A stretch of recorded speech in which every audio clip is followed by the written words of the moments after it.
똑기자 꿀정보, 오늘은 걷기 좋은 골목길로 함께 가보는 시간인데요. 나들이 하면서 역사를 배우고 그 이야기를 함께 따라가면 더 의미 있겠죠. 인천 강화도에 그런 곳이 있다고 해요. 네, 강화도는 그 인천 강화군의 중심섬이죠. 예로부터 지붕이 없는 박물관이라 불릴 정도로 역사의 고장으로 유명한 곳입니다. 네. 산과 바다가 어우러져서 운치도 있다는 강화도 여기에도 골목길이 있는데요. 정지주 기자, 어떤 골목길인가요? 스토리워크라고 하는데요. 이야기가 있는 길이겠죠. 강화 안에 이렇게 이야기거리가 많은 역사가 있는 그런 골목들을 몇 가지 주제로 이렇게 나눠서 일반에게 개방을 했는데 그게 바로 스토리워크 길이라고 해요. 자, 문화체육관광부가 선정한 올해의 관광도시입니다. 그만큼 볼거리, 먹을거리, 즐길거리도 풍부합니다. 특히 옛날 아기 기저귀를 만들던 천이던 소창을 만들던 길이 있고요. 독립운동길, 종교길 이 세 가지 주제를 가진 길이 있는데요. 동서양의 근대 문물이 조화를 이루고 있고 광화의 번성기 시절 방직 공장도 둘러볼 수가 있습니다. 역사의 이야기를 따라 걸어보기 좋은 골목으로 지금 바로 떠나보시죠. 지금 달리고 있는 곳은 강화대교입니다. 길이 780m 이 다리를 건너면 강화도에 도착합니다. 파란 하늘 아래 소박하게 자리하고 있죠. 기와 지붕들이 운치를 더합니다. 여기저기 오래된 고택도 눈에 띄는데요. 지붕 없는 박물관이라 할 만하죠. 고려시대 때부터 존재했던 도읍지의 모습을 근대화되는 과정에서 일어났던 독립운동이라든가 산업화 과정에 여러 가지 볼 수 있는 그 관광자원을 한꺼번에 볼 수 있는 재미난 내용들이 많이 있는 그런 골목이 되겠습니다. 그 이름 강화 스토리워크입니다. 강화군 관청리를 거쳐 남산리까지 2km인데요. 오늘은 강화 성당부터 김구 방문 고택까지 1km를 걸어봅니다. 고즈넉한 돌담길이 반겨주죠. 자, 화려한 단청이 돋보이는 건물을 만나게 되는데요. 가파른 계단을 올라서 이 태극 문양 대문 안으로 들어가면 사찰 같은 건물을 만나게 됩니다. 그런데요, 이곳은 천주성전이란 현판이 말하듯 성당입니다. 우리나라 최초의 한옥 성당인 강화성당으로 1900년에 건립된 건물입니다. 외부는 전통 목조 건물이지만은 내부는 느낌이 확 다릅니다.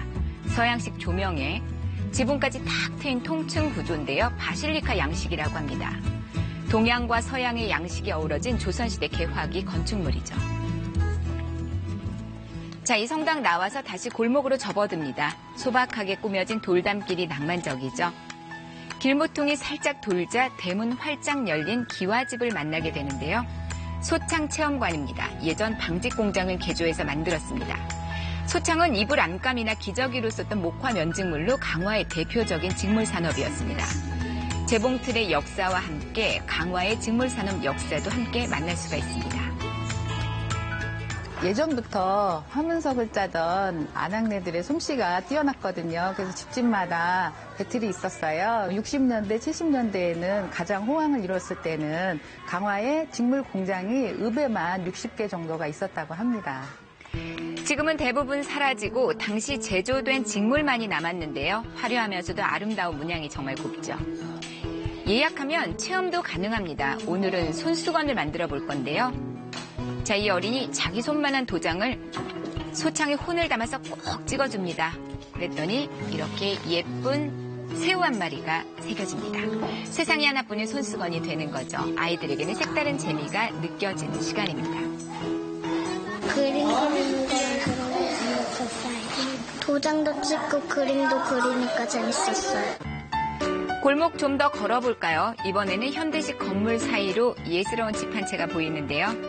대문 안으로 들어가니 좁은 길이 이어집니다. 안쪽 깊숙한 곳, 기역자 형태의 2층 누각을 갖춘 기와집이 예사롭지 않습니다. 백범 김구 선생과 인연이 있다는데요. 김구 선생님이 젊었을 때 치아프로한 데에서 민비를 시해했다고 믿어지는 일본인을 처단한 죄로 일본 감옥에 갇히시거든요. 김주경이라고 하는 선생님이 이 김구 선생님을 구하기 위해서 전 재산을 바쳐서 도와주십니다. 그래서 그 인연이 돼서 그 보훈을 하기 위해서 김구 선생님이 이 공간으로 이제 오셨던 거죠. 실제로 1946년 김구 선생이 방문했습니다. 그 흔적들이 집안 곳곳 보스란히 보존이 돼 있습니다. 그리고 이곳 사랑방에선 김구 선생이 독립투사들과 회의도 했고요. 아이들에게 한글도 가르쳤다고 합니다.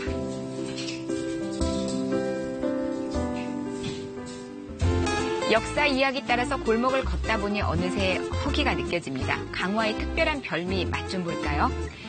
강화도에서만 먹을 수 있다는 전통 음식입니다. 자, 보글보글 잘 끓고 있는데 각종 채소와 맑은 국물이 전골 같기도 한데 이거 적국갈비입니다. 적국갈비는 옛날부터 우리 강화에 많이 내려오던 음식이에요. 옛날에 임금님이 강화 오셨을 때 해드렸다는 음식인데 그게 그래도 옛날부터 내려오니까 우리 강화 사람들은 많이 먹고. 왕에게 진상했다는 음식, 새우젓과 돼지갈비가 들어가서 적국갈비인데요. 돼지갈비에 담백한 두부 가득 담고 애호박도 큼직하게 썰어 넉넉히 넣습니다.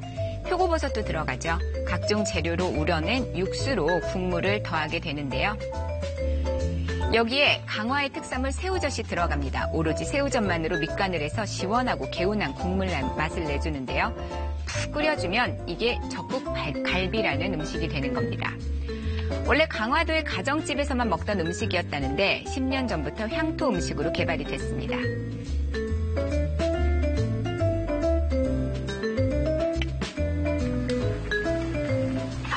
시원하고 너무 맛있다. 국물도 맛보고요. 갈비도 이렇게 맛있게 뜯을 수 있겠죠. 일석이조입니다. 강화의 진한 손맛 담긴 적국갈비, 그 맛 어떨까요? 여럿이 먹기 좋고 맛있어요. 꼭 어른들만이 좋아하는 그런 음식은 아니에요. 애기들이 먹었을 때도 그냥 담백하고 시원한 맛을 먹을 수 있는 그러한 음식이라고 표현해요. 역사의 현장을 따라서 이야기가 담겨 있습니다. 살랑부는 봄바람과 함께 더 걷기 좋은 강화 스토리워크 길입니다.